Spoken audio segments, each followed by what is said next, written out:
Oh iya. Bismillahirrahmanirrahim. Assalamualaikum warahmatullahi wabarakatuh. Waalaikumsalam. Waalaikumsalam. Rabbi shrah li wa yassir li amri wahlul 'uqdatam min lisani yafqahu qawli. Asyhadu an la ilaha illallah wahdahu la syarikalah wa asyhadu anna Muhammadan abduhu wa rasuluhu la nabiyya ba'dah.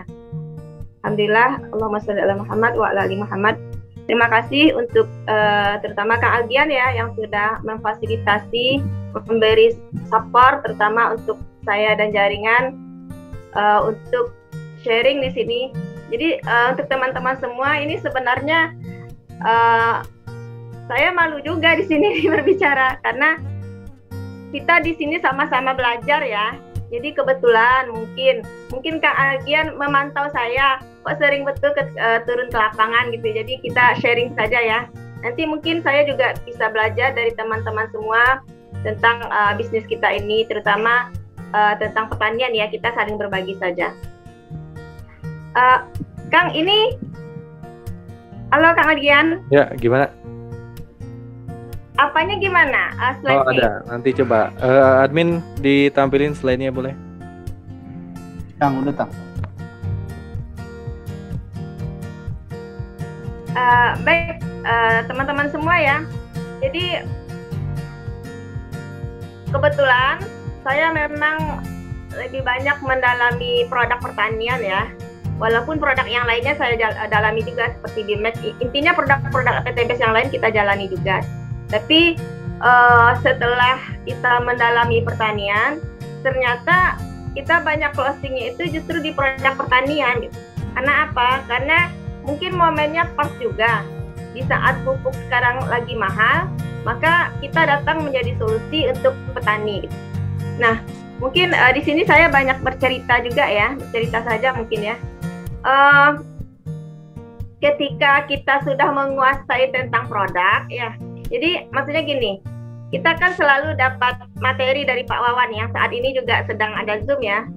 Dapat materi dari Pak Wawan, kita ambil yang penting-pentingnya, kita kuasai produknya. Nah, ketika kita sudah menguasai produk, tentu itu yang akan kita bawa ke lapangan. Misal gitu. Sekarang itu kan ada, kita khusus bicara tentang produk pertanian ya, kan ada 2 SOP, best farming dan eco farming stock. Kalau eco farming, kalau sebelum ada best farming itu kan eco farming ya, eco farming plus pupuk kimia 50%. Nah sekarang ada SOP yang terbaru setelah dirilisnya produk-produk baru yaitu fotosintesa, agen hayati dan pilau slow release. Jadi ada namanya SOP best farming. Nah hal-hal yang seperti itu mungkin yang perlu kita upgrade ilmu kita supaya nanti di lapangan kita tidak ketinggalan. Karena memang ada juga beberapa mitra yang masih memakai SOP eco farming plus kimia, tapi dia melemahkan SOP best farming gitu. Karena apa? Karena tidak diupdate-nya ilmu-ilmu pertanian di PTBS. Jadi sebenarnya kalau kita bicara masalah produk pertanian ya, yang berdasarkan PTBS, kita bisa saja memakai keduanya.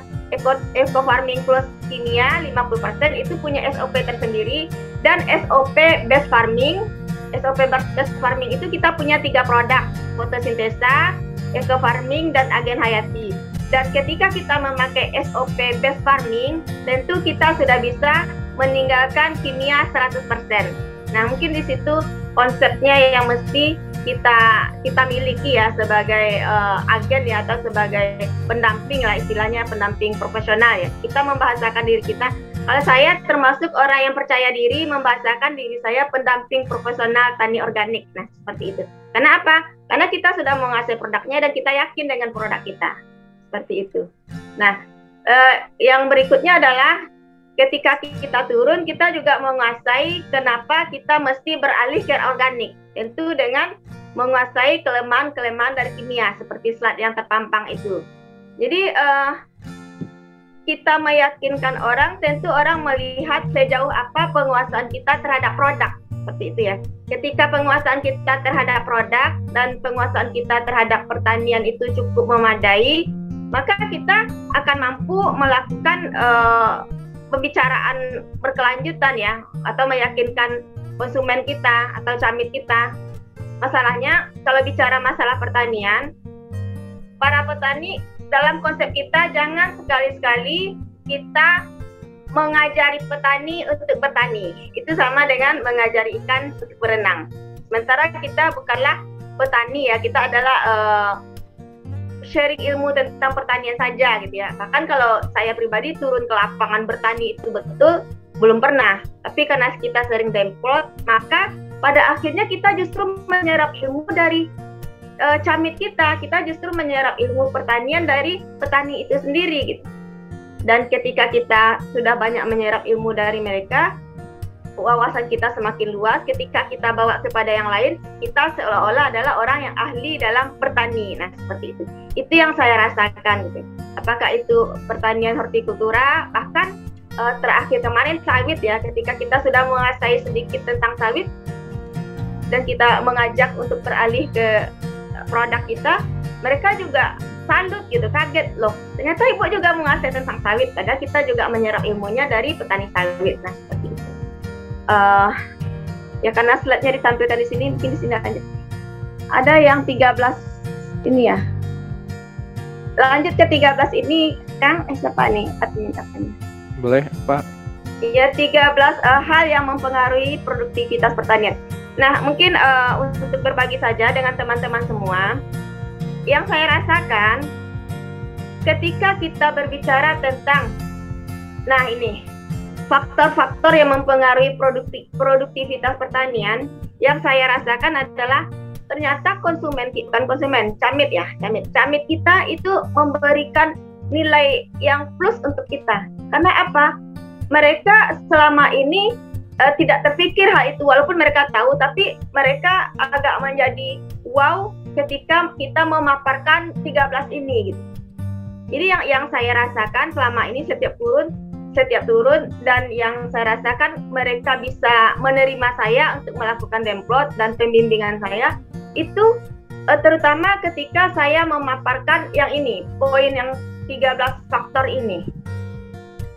Karena walaupun mereka mungkin tahu, tapi mereka tidak tahu banyak sebenarnya gitu. Nah, apalagi ketika kita memaparkan poin yang ke-13 ya, poin yang ke-13. Mohon maaf teman-teman ya, saya nggak terstruktur mungkin ya. Poin ke-13. Jadi kita di sini, teman-teman di sini kan juga sering ya mendengarkan dari Pak Wawan, kita sebenarnya ilmunya sama. Tapi mungkin saat ini saya diberi kesempatan oleh Kang Agian untuk berbagi saja ya. Ketika kita memaparkan poin yang ke-13, karena poin yang ke-13 ini panen dan pasca panen itu bisa dibuktikan saat itu juga atau besoknya. Teman-teman tahu nggak kenapa itu? Di situ kan berbicara tentang waktu panen terbaik, gitu ya. Waktu panen terbaik. Jadi mungkin yang lain banyak sudah tahu juga bagaimana psikologis tanaman itu ada 4 ya. Jam 7:30 malam sampai jam 7:30 sampai 7:30 malam sampai 4:30 pagi. Itu adalah waktu masanya tanaman tidur. Proses metabolisme berhenti. Artinya pada saat itu kalau kita melakukan pemupukan segala macam itu tidak berfungsi. Jadi saatnya itu tanaman istirahat atau tidur. Nah, dari fase kedua adalah 4:30 sampai jam 9 itu persiapan bagi tanaman untuk dia melakukan proses fotosintesa. Nah, seperti itu.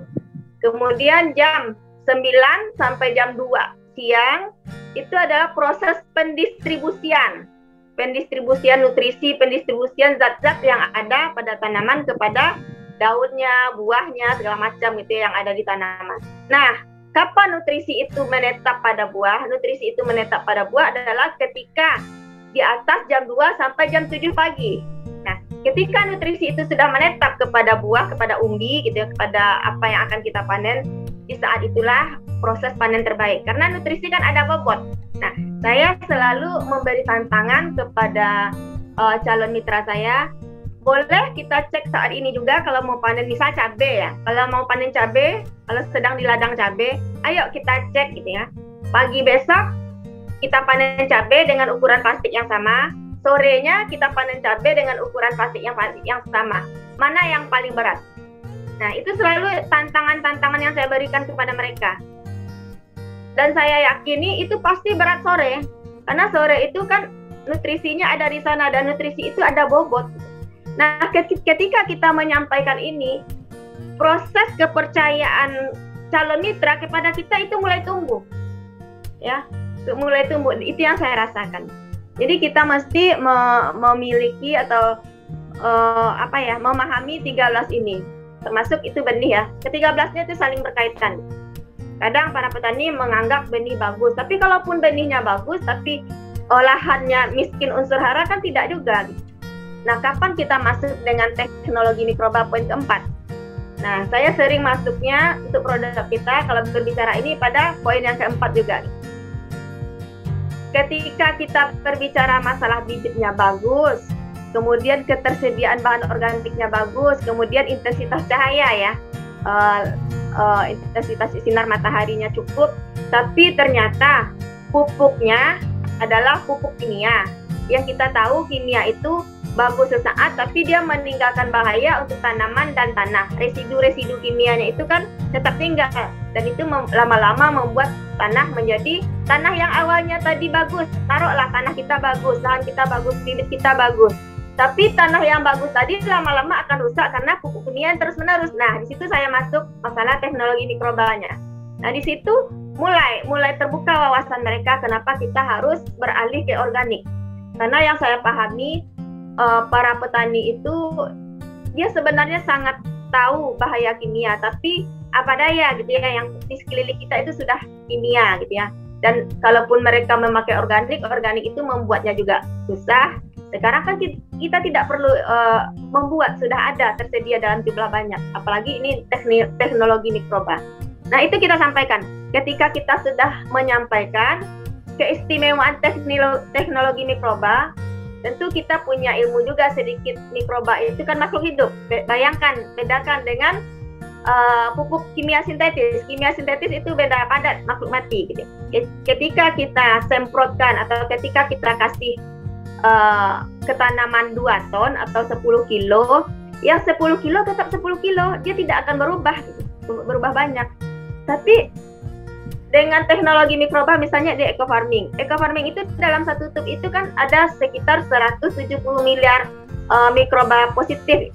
Ketika kita fermentasikan, itu dia membelah diri menjadi jutaan sel mikroba berikutnya. Artinya dia bertambah banyak. Nah, di situ kita masuk kepada mereka. Dan petani walaupun banyak juga yang sekolahnya tinggi dan juga sangat banyak yang sekolahnya tidak sampai SMA ya yang saya temui, tapi ketika kita kasih ini ternyata masuk sama mereka gitu. Nah, di situ mulai timbul kepercayaan mereka kepada kita. Itu yang saya alami ya. Kita di sini kan sharing ya, seperti kata-kata itu yang saya alami. Jadi sangat penting bagi kita menguasai 13 faktor yang mempengaruhi peningkatan produktivitas pertanian. Lanjut kan? Slide berikutnya mungkin apa ya? Nah, itu ya sama ya tentang eco farming, itu sedikit saja. Jadi kalau untuk produk yang lainnya oke lah ya, kita sudah paham semua karena saya di sini kan bukan ahlinya gitu ya. Cuma diminta bagaimana strategi untuk lancar mendemplot gitu ya. Mungkin kita juga banyak ya yang jago gitu ya mendemplot ya. Jadi seperti itu teman-teman ya. Bagaimana kita harus menguasai yang penting-penting dari produk kita. Kemudian yang berikutnya adalah seperti saya bilang awal tadi, kita ada 2 SOP. SOP eco farming saja, berarti masih pakai kimia maksimal 50%, dan SOP best farming. Terserah kita mau memakai yang mana gitu.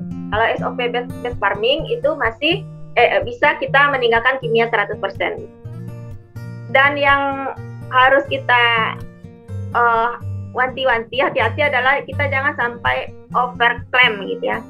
Sebagian mitra yang tidak mengupdate ilmu pertanian berdasarkan best farming, mereka masih menyampaikan bahwa obat ya, artinya hama dan penyakit tanaman pun masih bisa disembuhkan dengan eco farming. Nah, itu bagian dari overclaim ya. Karena eco farming bukan pestisida gitu. Jadi yang cocoknya untuk penyakit hama itu adalah ETP, agen hayati, seperti itu. Jadi hal-hal seperti ini sangat penting ya kita kuasai supaya kita tidak salah nanti dalam mengedukasi petani. Lanjutkan. Produk berikutnya agen hayati ya. Agen hayati kita bisa masuk ke petani dengan bagaimana sekarang kan hama itu kebal ya. Hama itu semakin lama semakin terkebal. Jadi konsepnya begini, salah satu ya kalau bicara produk, salah satu yang membuat petani juga mulai menerima kita ketika kita masuk kepada petani dengan apa yang mereka pikirkan selama ini. Konsep petani selama ini adalah ketika mereka menanam, konsepnya itu adalah racun. Jadi begitu. Kalau ada tanaman tuh apa racunnya nih, seperti itu. Jadi konsep para petani kita, setelah tanaman itu tumbuh dan setelah ada penyakit, baru mereka memikirkan racun. Padahal kalau konsep pest farming, justru penyakit dan hama itu kita antisipasi dari treatment benih. Nah, di situ kita masuknya kepada mereka. Dan itu juga menjadi hal yang wow bagi mereka, hal yang luar biasa. Jadi saya sering mengumpamakan ketika seorang ibu hamil ya, ibu mau melahirkan, ketika dia menginginkan anaknya sehat, tentu sebelum anaknya lahir sudah disiapkannya anaknya itu sehat dari dalam rahimnya. Nah, seperti itu juga kita pada tanaman. Kita memperlakukan tanaman sebagaimana kita memperlakukan manusia, karena kan tanaman makhluk hidup juga. Jadi kita perlakukan tanam ini, kita antisipasi tanaman ini supaya jangan kena penyakit, jangan kena hama adalah dari treatment benihnya. Nah, di sini kita masuk tentang produknya gitu. Jadi konsep petani selama ini kan mereka, dan itu selalu mereka akui ketika saya lempar pertanyaan itu, mereka baru memikirkan obat antisipasi terhadap tanaman tidak ada, tapi mereka memikirkan obat untuk hama atau untuk penyakit tanaman ketika mereka sudah menemukannya gitu. Kita hadir dengan memberikan satu wawasan, kita antisipasi dari benih. Nah, itu sesuatu yang sangat bisa mereka terima. Nah, itu nanti kita bisa masuk bicara tentang produk agen hayatinya. Selanjutnya produk fotosintesa ya. Nah, fotosintesa bedanya dengan eco farming adalah eco farming ini kandungan NPK-nya itu masih di bawah 5% gitu. Ya, seperti yang kita tahu dari Pak Wawan ya. Fotosintesa ini kandungan NPK-nya masih di bawah 5%. Itu kenapa? Karena dia izinnya dari Kementerian Pertanian dan Kementerian Organik ya, memang syarat dari barang itu ya, produk itu mendapatkan sertifikat organik adalah ketika kandungan NPK-nya di bawah 5% baru dapat sertifikat organik. Nah, seperti itu. Makanya kenapa ketika kita memakai eco farming kita masih butuh pupuk kimia 50%.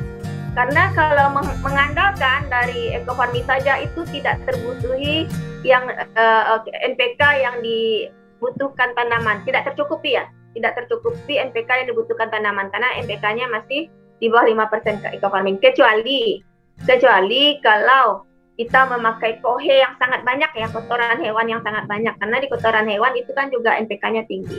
Tapi seperti Pak Wawan bilang, beliau selalu mewanti-wanti ya, jangan kita terlalu gegabah karena terlalu bersemangat kita mengatakan eco farming bisa meninggalkan kimia gitu.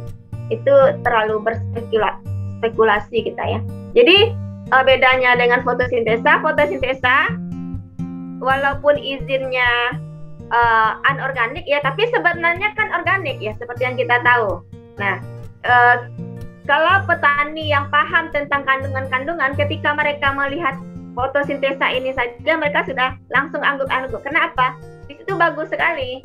Kebutuhan nutrisi yang dibutuhkan tanaman lengkap dan tinggi di situ. Maka mereka akan bisa langsung menerima produk fotosintesa. Seperti itu. Lanjut ya, kita sedikit saja bicara masalah produk. Selanjutnya agen hayati, slow release yang khusus untuk tanaman keras. Nah, bicara tentang slow release di lapangan ya, yang kita tahu ya, ternyata pemasukan terbesar PTBES saat ini adalah dari produk slow release. Kalau dulu dari produk eco farming ya 2 tahun yang lalu, tapi ternyata setahun belakangan pemasukan terbesar itu malah justru dari slow release yang sangat viral.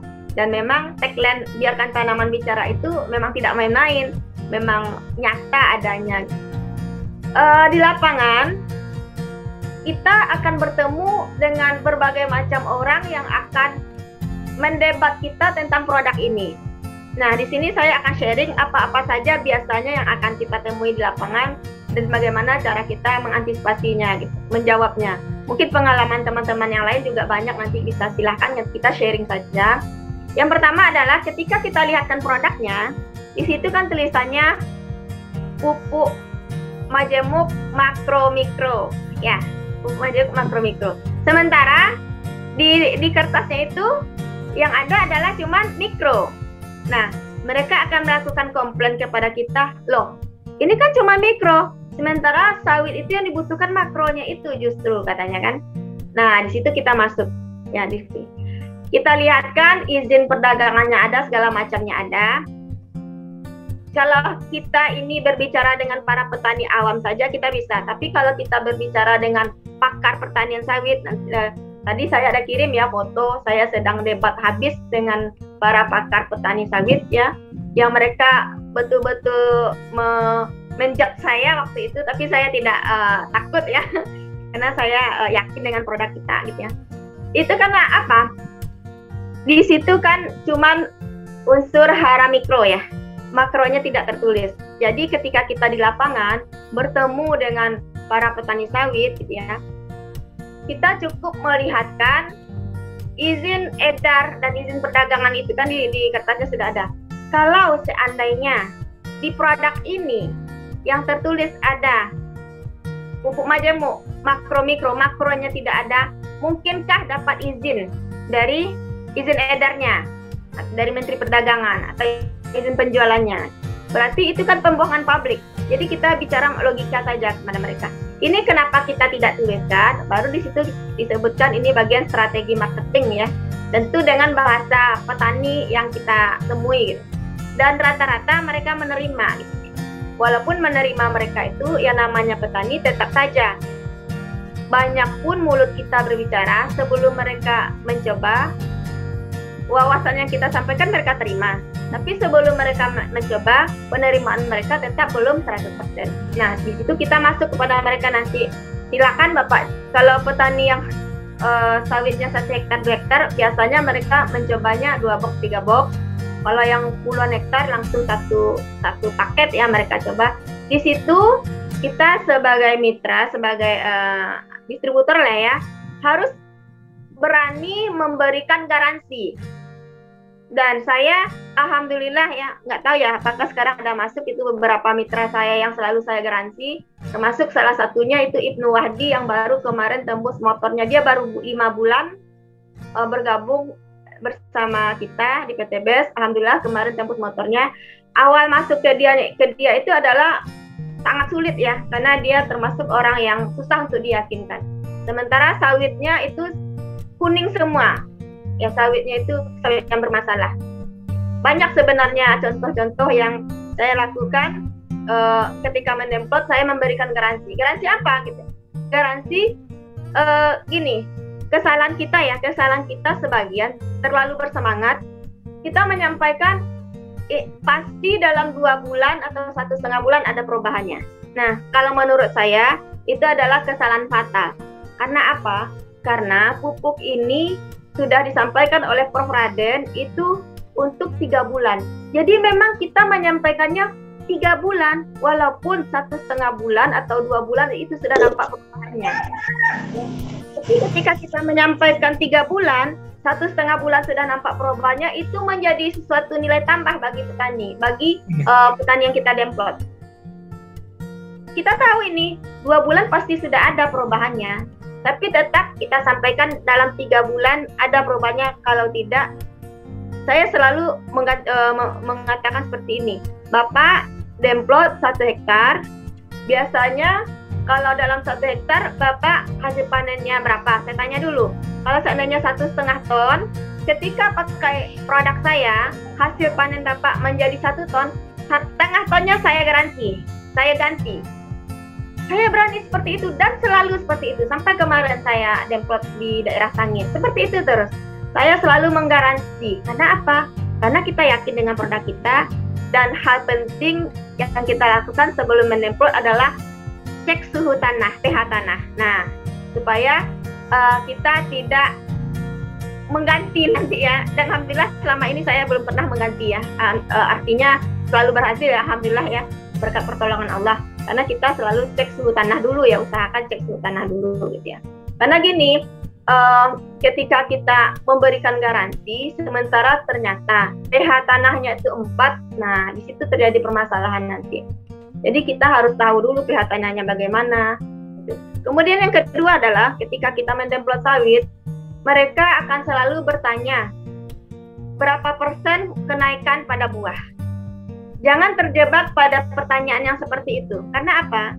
Masalah hasil itu tidak selalu melulu tentang buah ya. Masalah hasil ya. Tapi kita sampaikan.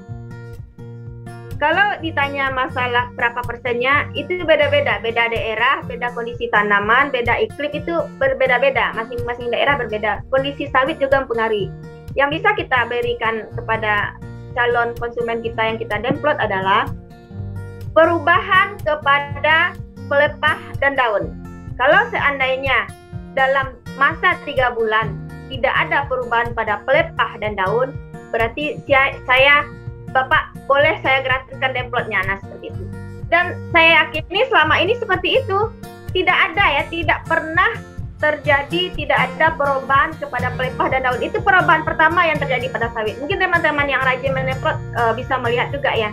Perubahan pertama yang terjadi pada sawit ketika mereka memakai slow release adalah pelepahnya lebih terbuka. Ketika pelepah lebih terbuka, itu otomatis buahnya menjadi besar gitu.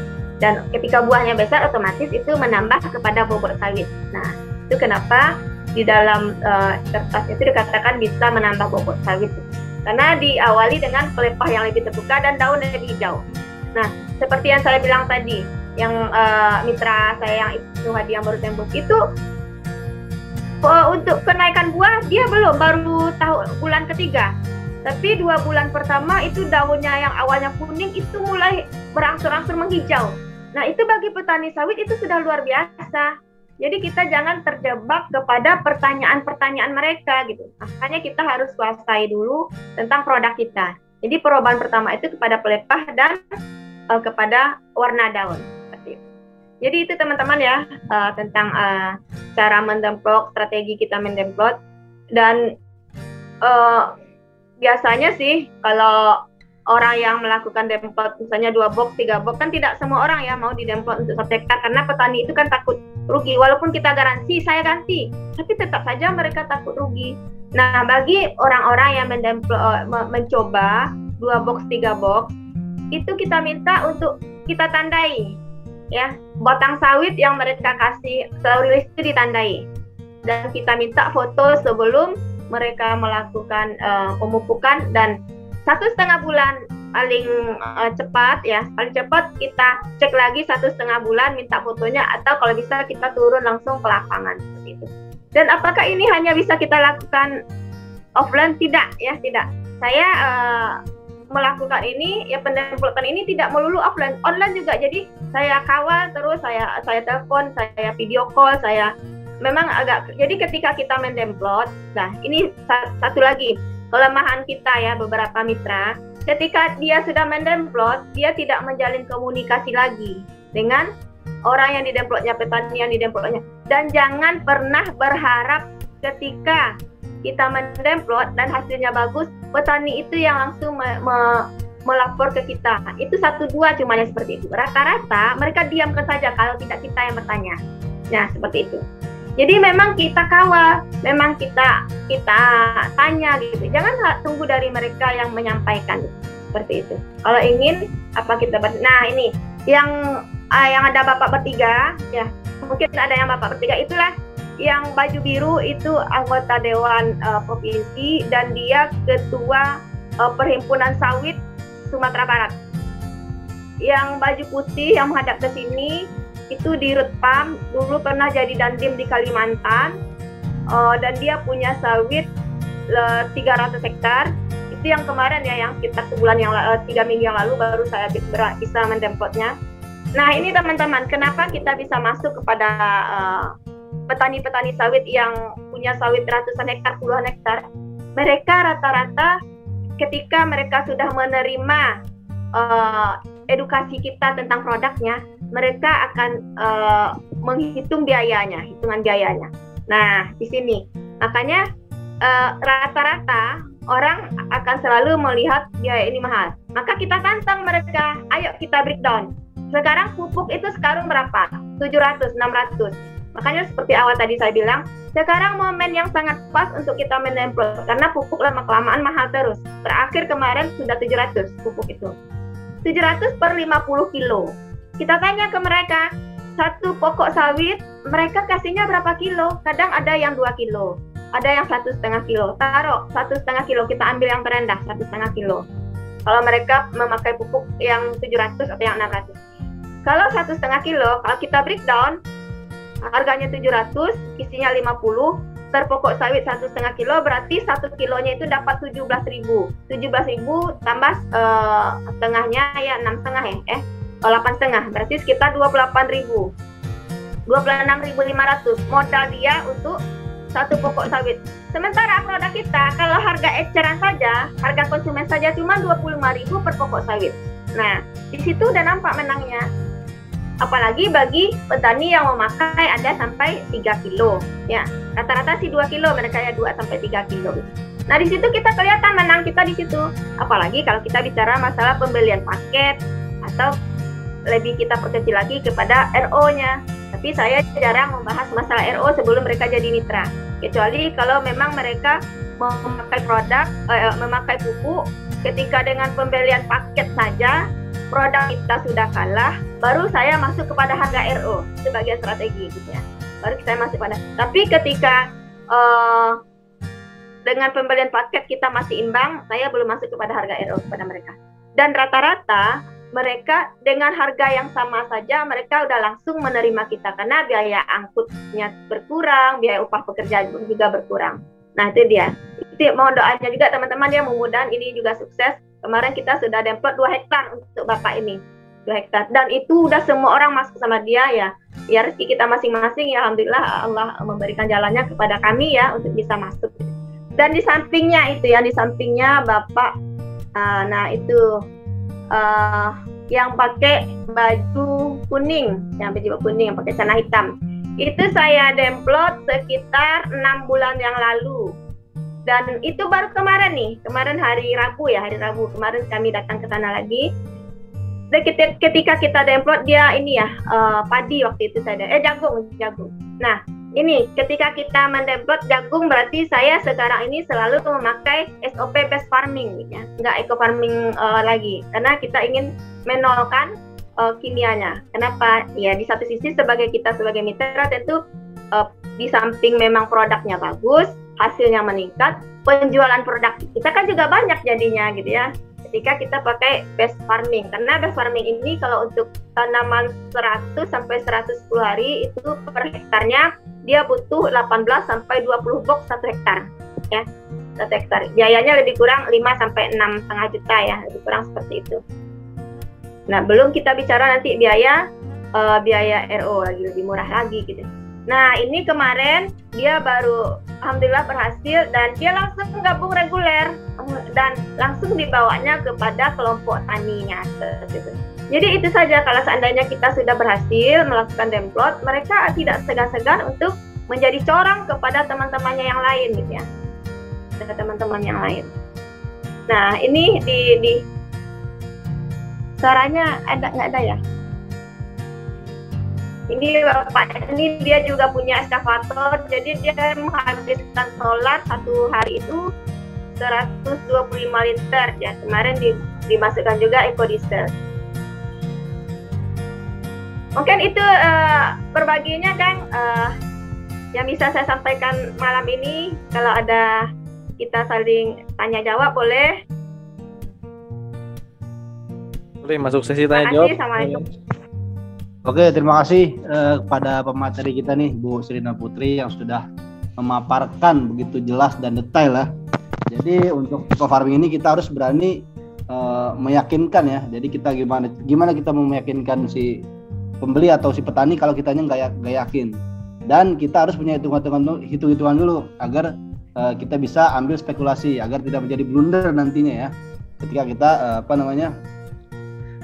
hitung-hitungan hasil dari penanaman ya apa yang kita tanam melalui eco farming atau slow release. Nah, untuk sekarang ada sesi tanya jawab.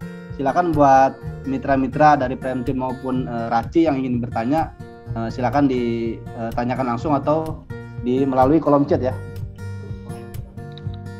Di kolom chat ada nih, sebentar saya bacakan nih. Dari Pak Rahman nih, Bu Sri. Ya. Pertanyaannya seperti ini. Gimana caranya mengatasi padi yang kuning daun, Bu? Nah, itu yang pertama. Satu lagi. Dan ada petani saya yang sudah tanam pilau slow release berbuah, tapi nggak mau besar. Mohon penjelasannya, Bu. Gimana cara mengatasinya? Ya, terima kasih kok. Saya jadi Pak Wawan juga.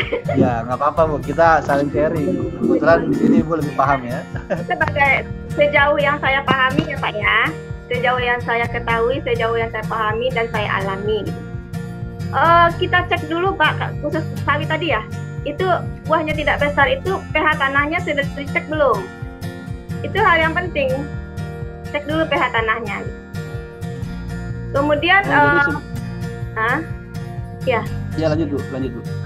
ketika kita ngecek pH tanah, kalau ternyata pH tanahnya itu ternyata di bawah 5, itu kita langsung semprotkan fotosintesa.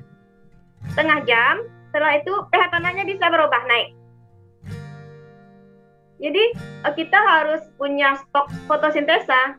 Walaupun slow release itu bisa pemakaian rutin ya, itu kan bisa menaikkan pH tanah ya. Tapi ketika kita mendemplot awal, bagusnya tetap kita cek pH tanah supaya terjadi permasalahan sepertinya buahnya tidak membesar segala macam itu. Kita tahu penyebabnya, dan biasanya buah tidak membesar itu kan pelepahnya ketutup ya, tidak membuka gitu. Nah, penyebab pelepah tidak membuka itu apa? Nah, itu lagi kita tanya juga nanti, kita cari juga informasinya nanti gitu. Seperti itu ya. Jadi kalau untuk secara ilmu pertaniannya detail betul, saya tidak punya kewenangan ya, tidak punya kewenangan untuk menyampaikan karena saya bukan ahlinya gitu ya. Tapi itu berdasarkan pengalaman saja gitu, seperti itu. Kemudian kalau daun padi menguning, kebanyakan dari mitra masih belum move on dengan SOP eco farming, harus pakai pembiangannya pakai air kelapa. Nah itu. Di beberapa daerah kembali ini terjadi, ini tidak menjadi patokan ya, tapi ternyata banyak ya yang menyebabkan tanaman itu menguning, salah satunya karena pembiangan untuk tanaman memakai air kelapa. Karena zat dalam air kelapa itu ada yang bisa menutup stomata tanaman, nah, seperti itu. Jadi kan kita disarankan kalau memang memakai eco farming untuk ke tanaman itu tidak pakai air kelapa. Air kelapa cukup ke lahan saja, seperti itu.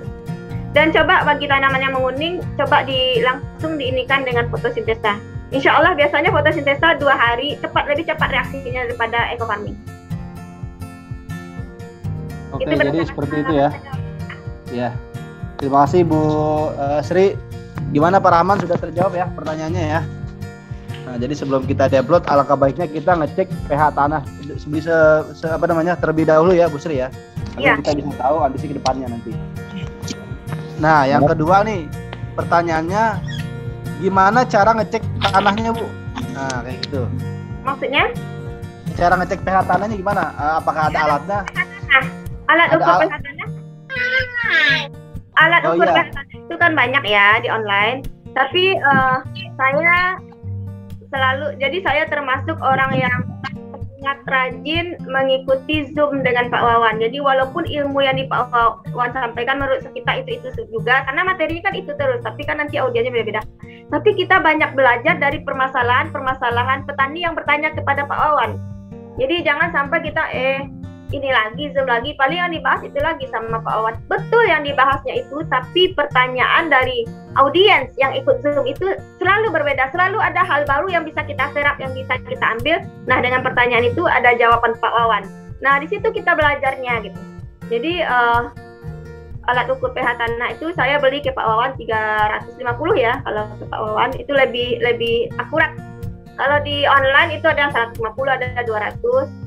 Tapi saya lebih percaya kepada yang disampaikan Pak Wawan ya, karena kita ilmunya juga banyak dari beliau. Tentu Pak Wawannya juga tidak sembarangan memberikan alat yang bisa menjadi standar untuk apa yang kita lakukan di lapangan. Seperti itu Pak. Oke, terima kasih pada Bu Sirina Putri. Jadi sebenarnya memang ada alatnya ya. Kalau nggak salah itu yang kayak termometer gitu ya Bu ya, yang dituncap ke tanah gitu ya? Iya, ditancapkan ke tanah. Oh iya betul. Soalnya sampai terus di mobil takut lupa kalau dikeluarkan. Oh iya siap. Ini ada 2 pertanyaan lagi ya. Yang pertama dari Pak Ruji. Coba tunjukin barangnya seperti apa Pak? PHK. Oh, coba Bu Sri ada mau lihat contoh alatnya Bu. Alatnya di dalam mobil lagi di rumah. Oh, alatnya di dalam mobil. Pak Jarudin nanti di foto ya di grup. Iya di grup foto aja Bang. Oke siap. Ya boleh nanti di share di grup ya Bu di ya. Taiwan ada gitu loh. Aku tak cari gitu loh. Gitu loh. Oke. Baik. Pesan ke Pak Wawan bisa Pak? Yang berapa? Iya. Nanti kalau di sini carinya nggak ada, pesen Pak Wawan. Oke siap. Oke baik. Oke kita ke pertanyaan selanjutnya ya. Nah dari Pak Ruji nih Jambi. Fotosintesa itu berapa saset untuk 1 hektar pada kebun sawit Bu? Seperti itu Bu Putri. Ya, jadi gini, kalau untuk sawit kita kan memakai slow release, ya, memakai slow release. Kecuali sawit yang di bawah kita memacu vegetatif ya, masa vegetatif, masa pertumbuhan 1 tahun ke atas, 1 sampai 2 tahun ya, kita baru pakai fotosintesa. Jadi dosisnya 2 sendok slow release per pokok sawit tambah fotosintesa. Fotosintesa itu kan 35 gram. Berarti 35 gram itu dapat untuk 5 tangki semprot 14 liter. Ya berarti kalau kita mau buatkan semuanya 70 liter air lah ya.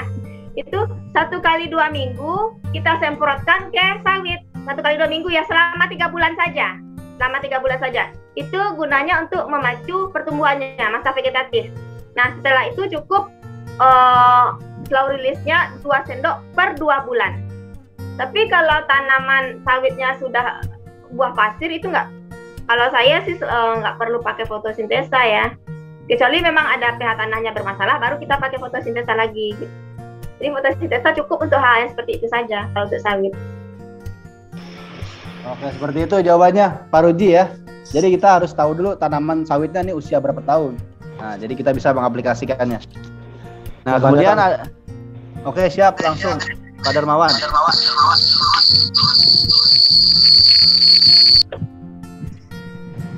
Assalamualaikum Bu Sri.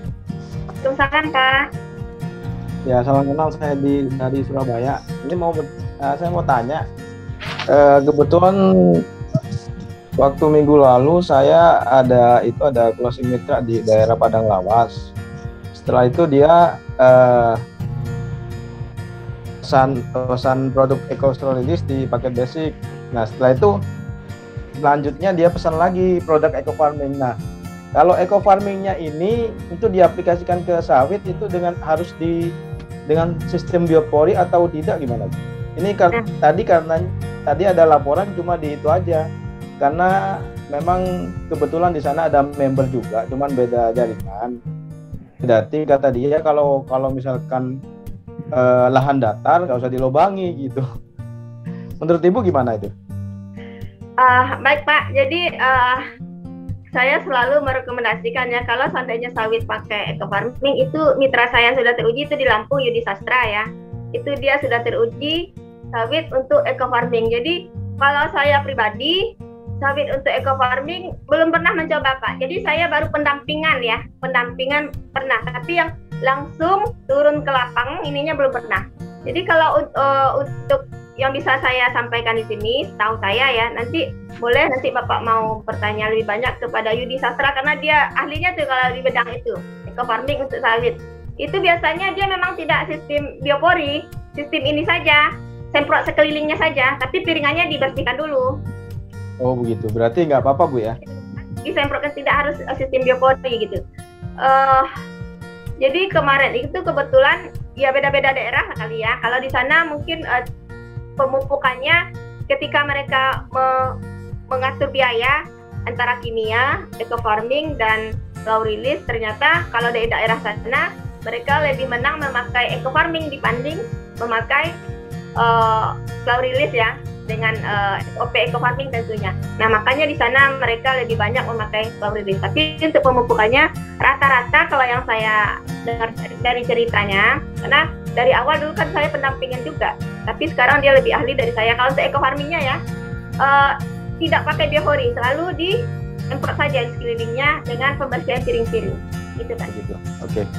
Ya, terima kasih Bu jawabannya. Oke, sudah terjawab ya Kang Darmawan ya. Oke, siap. Terima kasih Kang. Nah, sebelum bertanya langsung, saya mau bertanya yang ada di kolom komentar dulu nih, ada 2 pertanyaan lagi dari Pak Wisnu. Standar pH tanah yang fleksibel itu untuk pemakaian pupuk, untuk pemakaian produk berapa Bu? Standar pH-nya? Usahakan 6 Pak. Oh, 6 ke atas apa 6 ke bawah Bu? 6 ke atas. Oh, 6 ke atas. Jadi kemarin di sini ada, tapi bukan dari jaringan kita ya, jaringan lain ya, jaringan Pak Ahdan Haris kayaknya. Dia bisa masuk mendemplot KUD itu lahan sawitnya 4.000 hektar ya. Masya Allah, 4.000 hektar ya. Awalnya itu pH-nya 5. pH-nya 5. Setelah diinikannya pakai pupuk kita dan penyemprotan itu menjadi 6,2. Jadi memang kita mengusahakan, makanya penting sekali, sangat penting kita mengadakan pengukuran pH tanah. Dan saya juga berusaha melakukan hal itu gitu ya. Karena kita bisa mencek nanti kalau seandainya terjadi kegagalan, kita tahu di mana gagalnya gitu. Jadi kita tidak sekedar demplot saja. Oke, seperti itu ya Pak Wisnu ya. Jadi sebelum kita pengaplikasian, alangkah baiknya kita cek pH tanahnya, dan kita wajib punya nih alatnya nih. Untuk yang main produk eco pertanian atau eco farming itu wajib punya alat pH tanah. Bang, Pak, itu Bu, itu paling ideal tanahnya seperti itu. Ukuran apa itu? Ukuran minimal berapa? Paling bagus tanah. Oh, paling bagusnya tadi udah dibilang 6 ke atas Pak Jarudin. 6 ke atas. Lupa aku, gak denger waktu itu. Iya, jadi berapa? Standarnya tuh 6 ke atas Pak Jarudin. Untuk standar pH tanah. Atas berarti ya. Gimana suaranya putus-putus Pak? Berarti 5 ke bawah nggak bagus gitu loh. 5 ke bawah nggak bagus ya? Begitu Bu Sri, gimana? 5 ke bawah nggak bagus berarti ya? 5 ke bawah itu justru gini. Jadi kita selalu harus bisa memanfaatkan momen gitu. Ketika pH-nya 5 atau 4,5, nah di situ kita masuk meyakinkan mereka. Kalau seandainya justru itu menurut saya justru itu momen lagi bagi kita untuk meyakinkan kita yakinkan mereka. Kita pakai ini, nanti kita cek ini pasti naik gitu.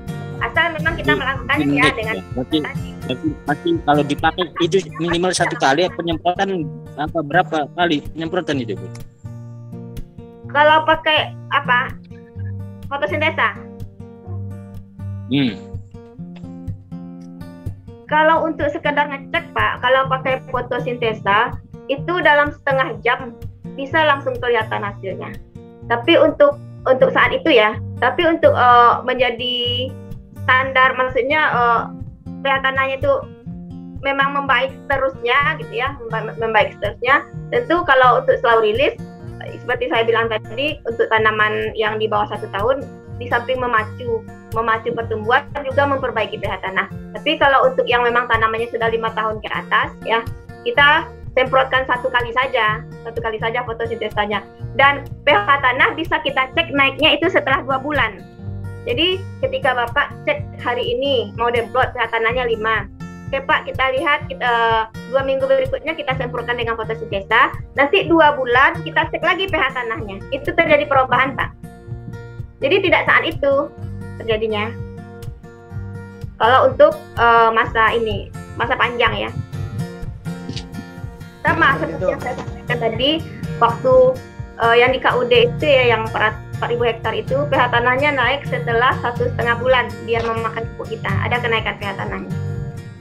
Ya, jadi seperti itu Pak Jarudin ya jawabannya ya. Jadi itu justru momen kita ketika mengetahui pH tanah di bawah standar. Nah, kita masukkan produk. Biasanya dengan salah satu produk eco farming atau PTBS itu bisa menaikkan pH tanah. Nah, kemudian ada pertanyaan lagi, satu lagi di kolom chat. Setelah ini silakan bertanya langsung ya jika ada yang ingin bertanya. Dan satu lagi dari Pak Gustri Wandi, mau tanya untuk menaikkan pH tanah berapa, mana nih pertanyaannya? Kang Ruji bentar dulu ya. Mau tanya untuk menaikkan pH tanah berapa liter air untuk satu set fotosintesa, Bu? Nah, itu pertanyaannya. 14 liter. 14 liter air ya? Untuk satu set fotosintesa ya? Satu set. Iya, Enggak. satu set, Bu. Satu set itu bisa untuk 5 tangki semprot itu. Oh, Satu set itu dilarutkan dulu ke 1 liter air, Bu ya? Bapak untuk penyemprotan satu pohon. Gini Bu, saya nanya nih dari Bukit Tinggi Bu. Ya. Untuk menaikkan pH tanah tadi yang Ibu bilang, itu perbandingan satu set fotosintesa ini dilarutkan untuk berapa liter air nanti kita larutkan supaya standarnya untuk menaikkan pH gitu. Yang ini Pak ya, yang biasa dilakukan. Jadi ketika kita melakukan pemupukan, ya pemupukan per 3 bulan kan ya. Nah, hari ini yang kita melakukan pemupukan, 2 minggu berikutnya kita semprot dengan fotosintesa. Fotosintesa itu 35 gram. Satu fotosintesa itu bisa untuk 5 tangki semprot. Ya, berarti itu dapatnya 75 lah. 75. Sekitar 50 batang sawit lah ya. 50. Nah, maksudnya 50 literan lah ya. 60 Pak, 60 liter. 60 ya, 60-an ya. 60 liter. Nah, maksudnya kan yang Ibu bilang tadi, waktu kita mau pasang apa?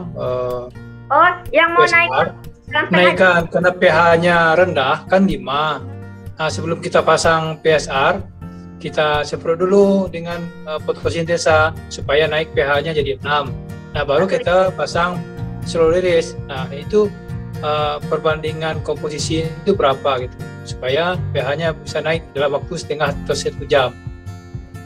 7 gram Pak, 7 gram 1 sampai 2 liter sekeliling kan. Jadi kan tinggi itunya. Dosis tinggi itu. Jadi maksudnya dalam satu set itu airnya berapa? Enggak, kalau yang saya sebut tadi itu kita mengukur untuk satu pokok sawit saja, satu tempat saja. Ya, itu kita melarutkan apa ini kan kita ambil satu set. Misalnya dilarutkan dalam 20 liter atau gimana? Tidak satu set Pak, 7 gram saja ambil. Ambil 7 gram. Ya itu kan untuk satu apa? Nanti kan kita mau menyemprotkan banyak juga yang lain gitu Bu. Kalau menyemprotkan banyak yang lain, berarti satu set itu Bapak buatkan untuk 5 tangki semprot. Oh gitu, berarti udah bisa naikkan pH Bu ya. Di saat itu juga nanti setengah jam pH-nya naik kan begitu Bu ya. Kalau tujuannya untuk meningkatkan pH, dosisnya harus kita tinggikan Pak. Berarti kalau tadi itu standar yang saya bilang ya. Kalau tujuan pH, satu set itu 5 tangki semprot, kita buatkan 2 tangki semprot. Itu maksudnya Bu. Jadi untuk 50 pokok sawit paling berapa dapatnya gitu. Iya. Penting merata lah tanah sekitar itu kenakan gitu ya. Tapi sebenarnya Pak, itu tuh kan kita untuk uji coba ini saja ya. Bagusnya memang kita indikan semua, bukan kita lihat saat itu gitu.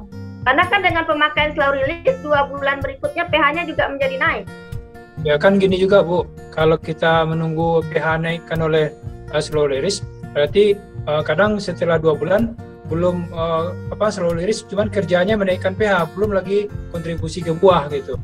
Jadi kalau udah dari awal kita kasih fotosintesa semua, baru setengah jam atau 1 jam berikutnya baru kita pasang PSR. Jadi kan semua PSR kerjanya nggak berat, nggak cuman menaikkan dulu pH. Berarti demplot yang kedua, masang kedua, baru dia kerja untuk menaikkan. Kadang kan petani ini udah dipasang kok nggak berbuah juga, padahal dia baru kerjanya menaikkan pH. Nggak sabar ya Pak ya. Iya, jadi mungkin kalau fotosintesa memang tujuannya untuk menaikkan pH tanah, kita awali dulu semua tanah dikasih fotosintesa, 1 jam berikutnya baru kita kasih PSR gitu Bu. Gimana kalau gitu Bu? Bisa dicoba saja Pak. Saya nggak bisa menginikan, tapi bisa dicoba saja. Iya, siap.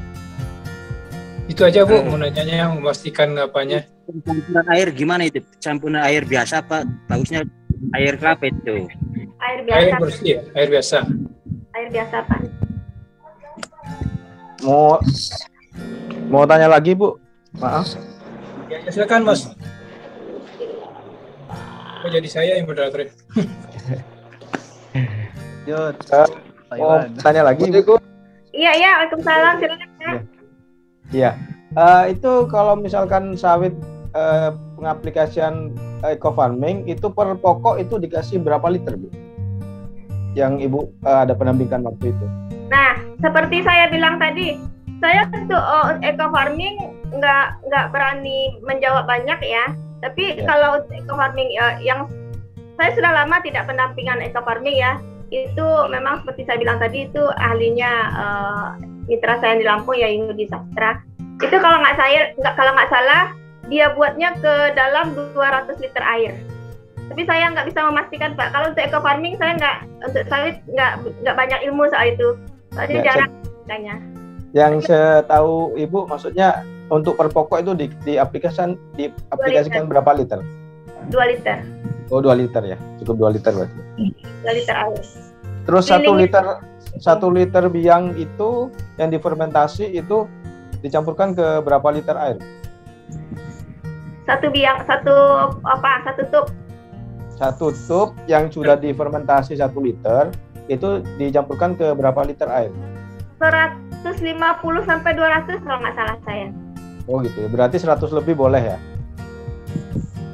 Tapi kalau biasanya dia selalu menaikkan dosis, makanya di situ memang termasuk sukses ya untuk eco farming. Dia selalu dosisnya dinaikkan ya sama mitra yang di Lampung, Yudi Sastra itu. Nggak tahu apakah ada hadir hari ini atau juga. Selalu dosisnya ditambahkan dari yang biasa. Tapi tetap hasilnya dari segi biaya lebih murah ketika petani memakai kimia. Kayaknya dia punya strategi khusus kalau untuk dengan eco farming.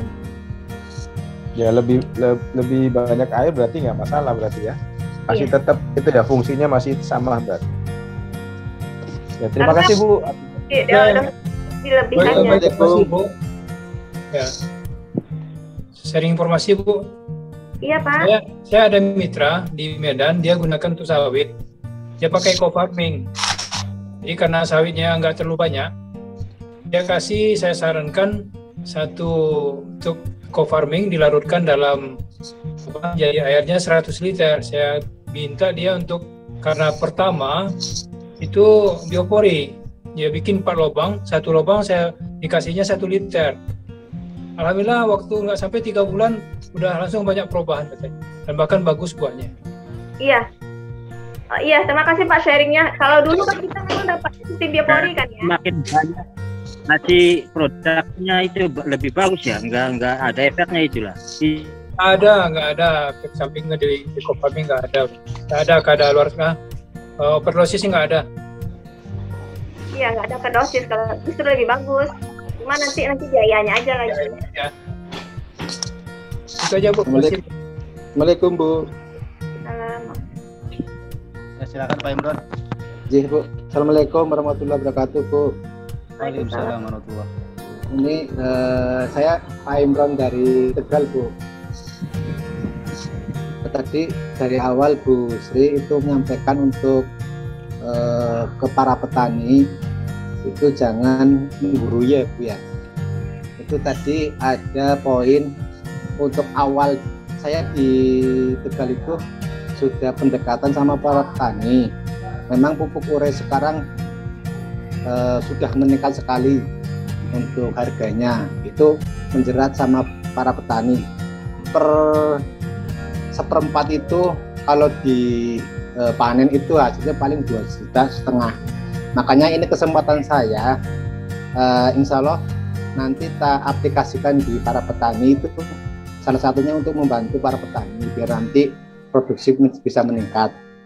Tadi Ibu Sri mengawali untuk pengaplikasian eco farming di tanaman padi itu tadi katanya nggak full pakai eco farming, tapi harus ditambah pupuk urea 50% ya Bu.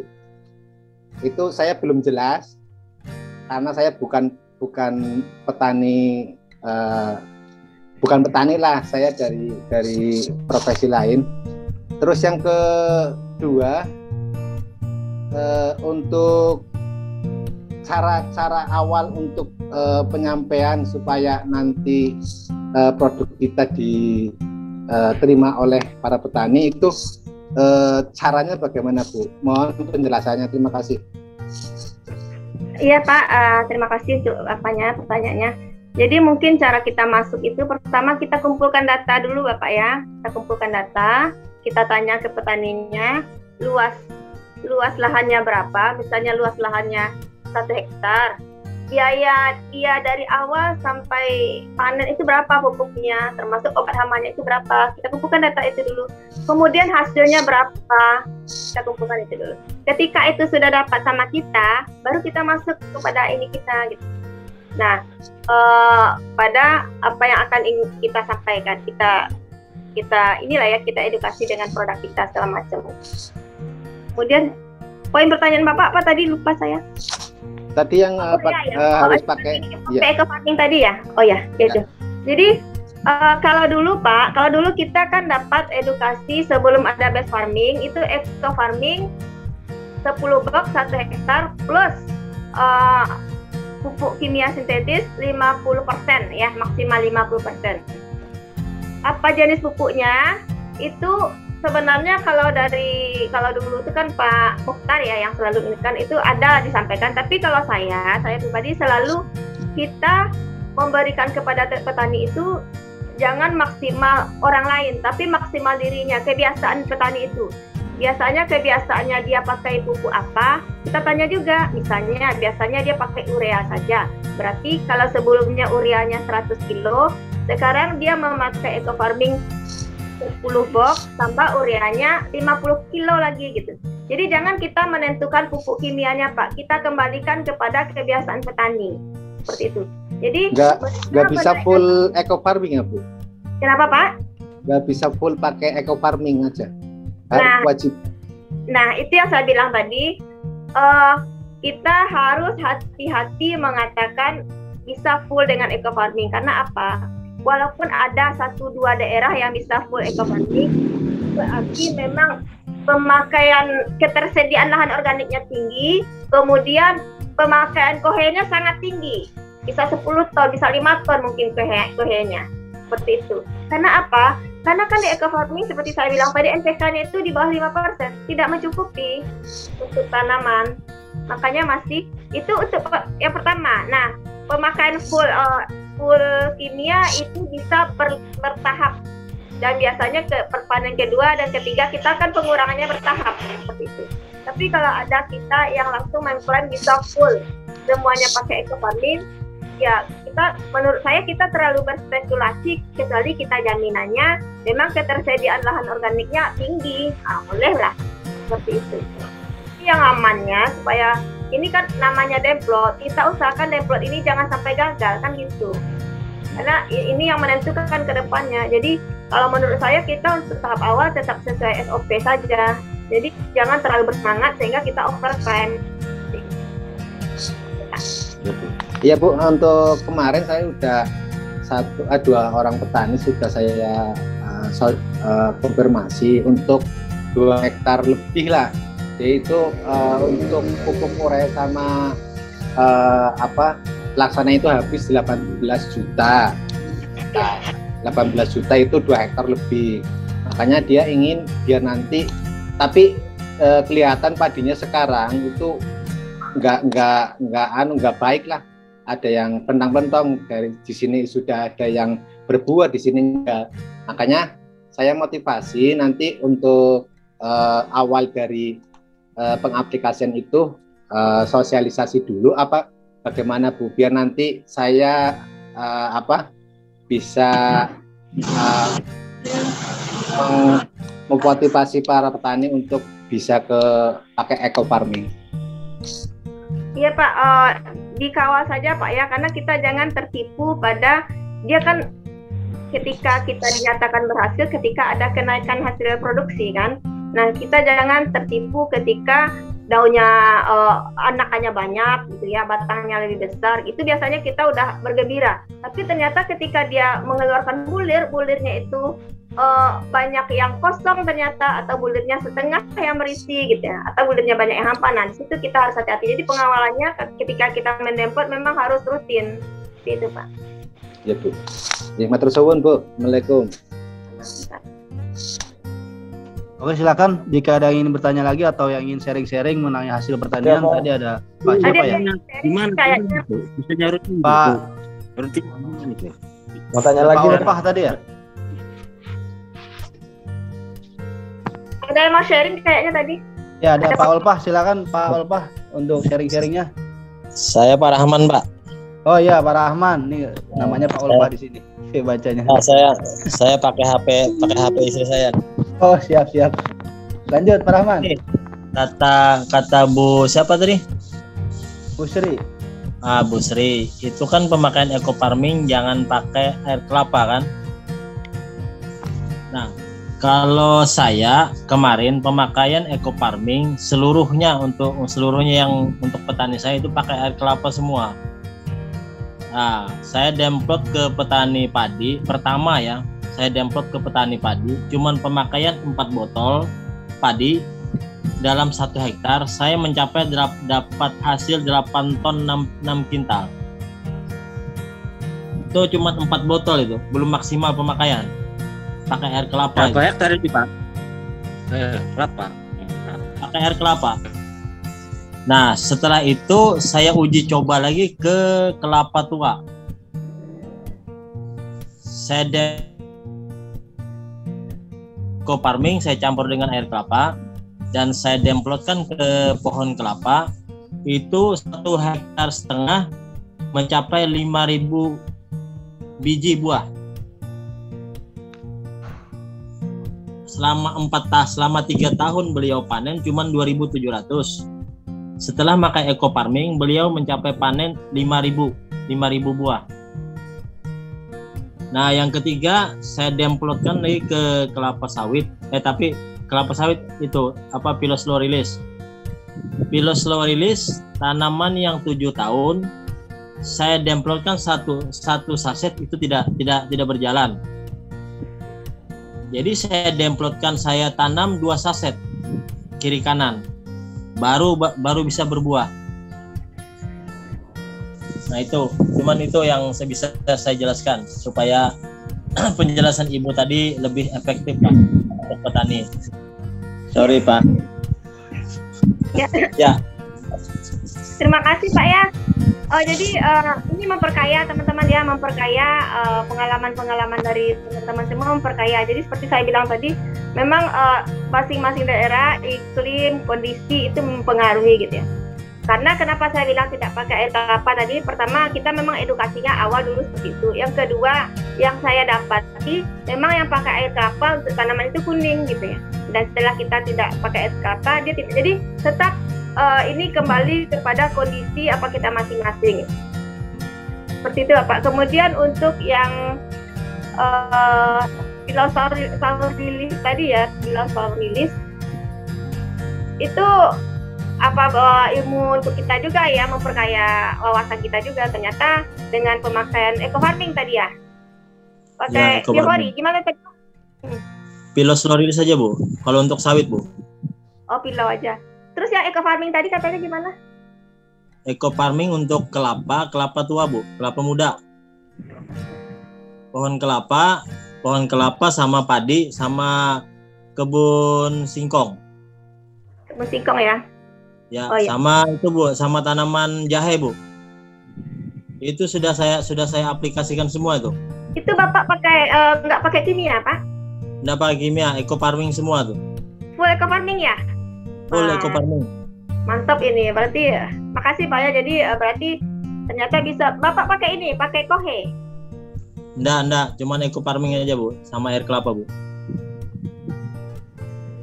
Daerah mana itu Pak? Itu mendukung ya. Kalimantan Tengah, Kabupaten Seruyan Pak. Lahan di situ mendukung untuk full eco farming. Kalau saya memang termasuk yang agak ini dengan SOP Pak. Jadi agak mengikut SOP. Jadi spekulasi itu bagi Bapak berhasil itu tidak apa-apa teman-teman. Jadi kalau seandainya memang daerah masing-masing daerah beda ya. Kalau memang daerah kita bisa full eco farming, kenapa tidak kan seperti itu? Kalau daerah saya itu Pak, Bu, banyak zat asamnya Bu. Karena air dilihat dari kondisi air berkarat kan, zat asam kan? Iya. Nah itu Bu, daerah saya sini zat asam yang banyak. Iya, Kalimantan Pak ya? Kalimantan Tengah, Bu. Kalimantan Tengah. Oke, terima kasih Pak. Oke, terima kasih Pak Rahman atas testimoninya nih. Jadi setiap daerah itu berbeda-beda ya, iklimnya juga. Jadi tinggal kita kondisiin aja. Ada lagi yang mau bertanya? Tadi ada Pak Tisna ya kalau nggak salah ya mau bertanya. Silakan dibuka mic-nya. Pak Rahman, mau tanya Pak? Oh, untuk Pak Rahman nih pertanyaannya ya? Iya. Siap. Oh, sekarang Pak Rahman jadi pemateri nih. Silakan Pak. Karena di saya pun ada pesawahan ya. Kalau kita pakai eco farming seperti itu, nah itu airnya dikeringin dulu, mana itu? Paling enggak itu airnya masih ada kelihatan tanah, Pak. Ada kelihatan tanah sedikit, jangan sampai kering. Jadi pendemplotan itu 15 hari sebelum tanam. Paling enggak kita 15 hari sebelum tanam itu maksimalnya pakai 2 botol untuk 1 hektar. 2 botol eco farming ya. Ya, eco farming. Nah, di sekitar yang saya demplot itu sekelilingnya itu semua kena penyakit, Pak. Alhamdulillah yang kita demplot pakai eco farming bebas penyakit. Iya.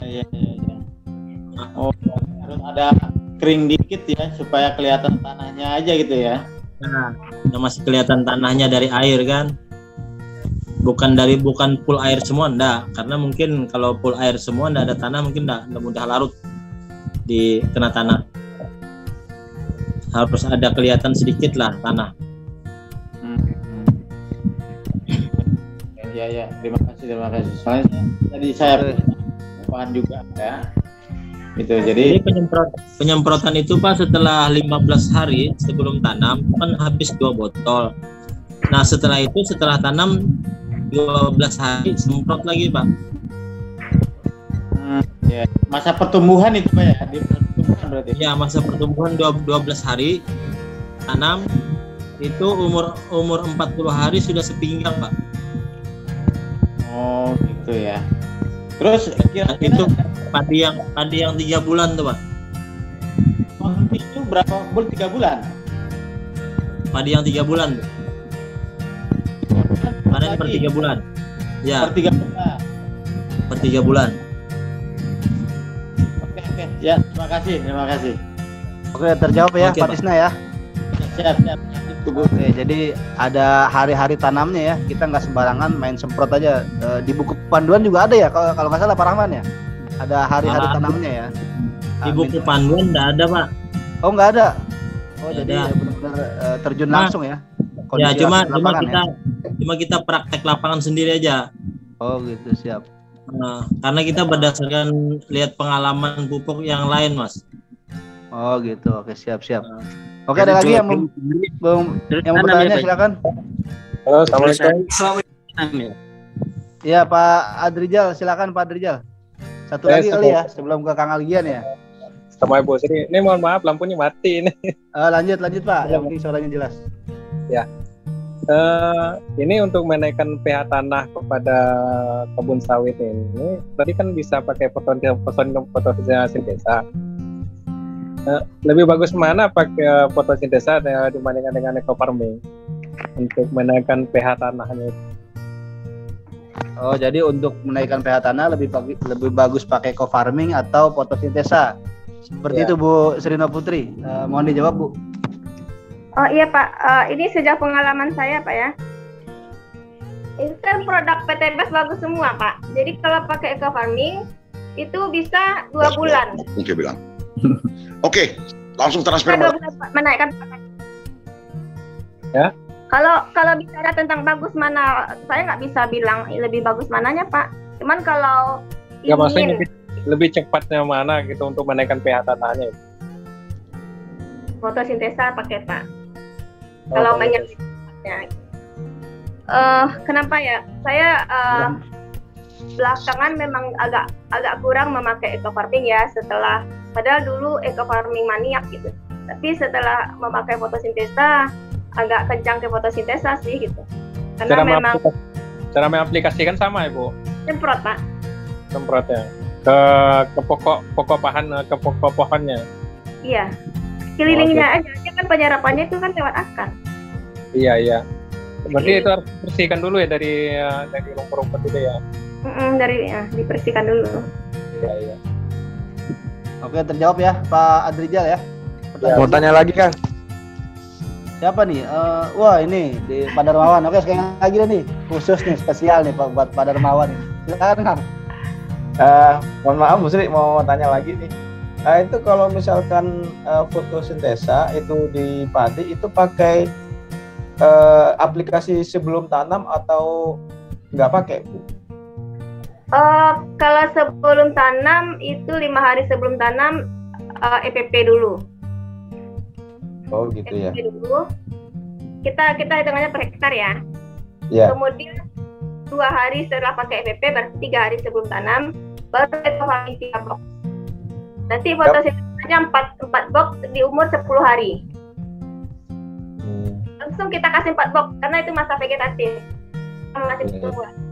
Kalau misalkan pakai fotosintesa aja gimana? Full fotosintesa gitu. Oh, namanya SOP base farming ya. SOP base farming karena kalau eco farming itu kan lebih kepada tanah Pak ya. Kalau menurut saya sih tetap pakai eco farming ke tanahnya, restorasi tanahnya dapat gitu. Menurut saya karena jadi tiga produk ini dipakai. Kalau saya selalu pakai 3 produk ini. Tapi untuk ke tanaman nanti kan eco farming nggak pakai lagi. Eco farming kan khusus ke lahannya. Iya. Jadi ke lahan, nanti ke tanaman fotosintesa dengan agen hayati aja. Oke. Eco farming nggak ke lahan nggak lagi kalau untuk padi ya.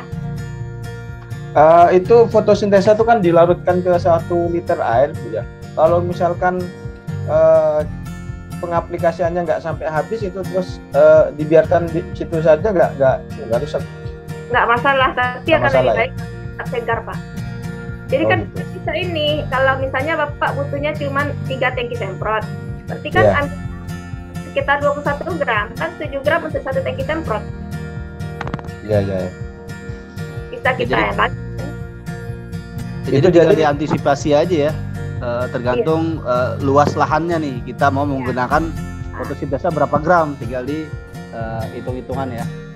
Sisanya jangan sampai ini ya, penyimpanan juga harus hati-hati, jangan sampai masuk bakteri atau segala macam.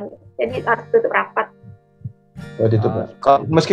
Meskipun sudah dilarutkan ke 1 liter air, itu enggak masalah berarti Bu ya? Nggak masalah Pak. Gitu. Nggak masalah, tapi tetap lebih baik yang segar. Oh iya. Oke, lebih baik terjawab ya, Kang Darmo ya. Oke, siap. Terima kasih Bu Sri. Tadi ada yang lupa Bu. Oh, ada yang lupa. Lanjut. Jadi ini kan mau mengaplikasikan Pilau Slow Release.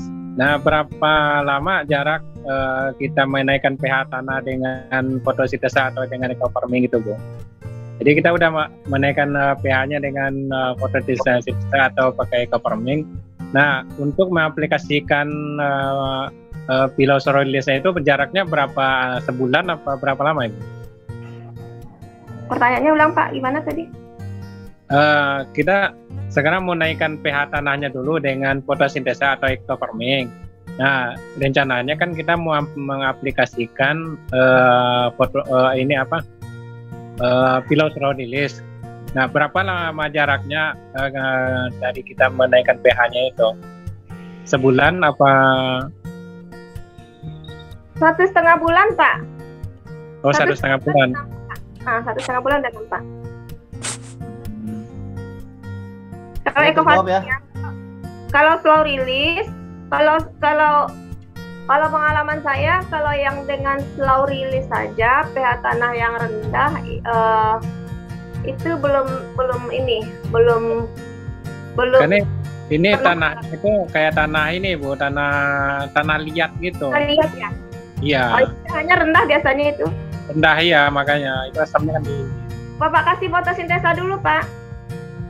Fotosintesa. Kasih fotosintesa dulu. 1 minggu setelah itu semprot tanam slow release. Oh gitu. Oh iya.